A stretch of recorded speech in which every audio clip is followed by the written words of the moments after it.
This is David Sober with Radio Entrepreneur. We are at the Plymouth Exchange today, and my guest today is Peter Coffman of Reach Inc. Peter, how are you? I'm good today. Good. Peter, tell us a little bit about yourself, your background, and what Reach Inc. is. So about 30 years ago, a friend of mine asked me what I was doing, and she's going to start up an agency that supports people with developmental disabilities because she really didn't like the way things were going with some of these organizations. Her name's Suzanne Raffa. And so she said, would you like to work for Reach with me? And we were pre-30 years old then, and so we said, yeah, what the heck, I'll do that. That sounds like a good time. And she always knew that she was going to be in human services. She went to school for that at Bridgewater State. Right. And I did some consulting with some of the companies with medications that were given to the people that various companies were supporting. And that's sort of the beginning of Reach.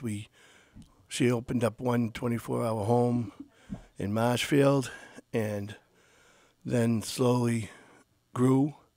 Our first year budget was $150,000, and now that's a 2-week payroll. So Wow.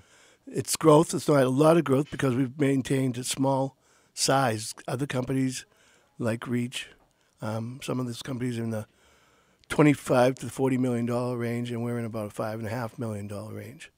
Reach supports people with developmental disabilities of all type, adults, people that are 22 or older. We support them in a various amount of ways, residentially and during the day. We're funded exclusively by the Department of Developmental Services in Massachusetts, and we do whatever the person needs. Oh, okay. Some people, we have traditional group homes, what people think of where 2, 3, 4 people live together with staffing 24 hours, 7 days a week, 365 days a year. We have other people that have jobs, drive cars, and get staffing 10 hours a week, depending on what they need. Each amount of staff and each amount of support is decided by the person we're working with, the Department of Developmental Services, and Reach staff, clinical staff. So I've heard of like the Cardinal Cushing, and I've heard of other places. What's the difference? If I'm a person that doesn't understand this stuff. They primarily deal with people who are under 22. Oh, okay. That's a big difference. And they also have more of a residential setting for the people that would live in their buildings on their campus, if you will. Right. And then go to a day program, usually at Cardinal Cushing or St. Coletta's.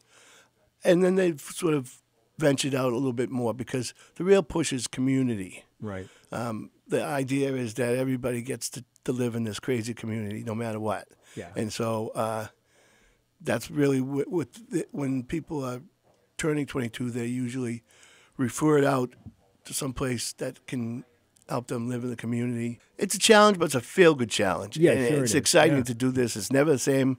Ever. Every day's different. We have 130 employees. Wow. We support about 65, 70 people.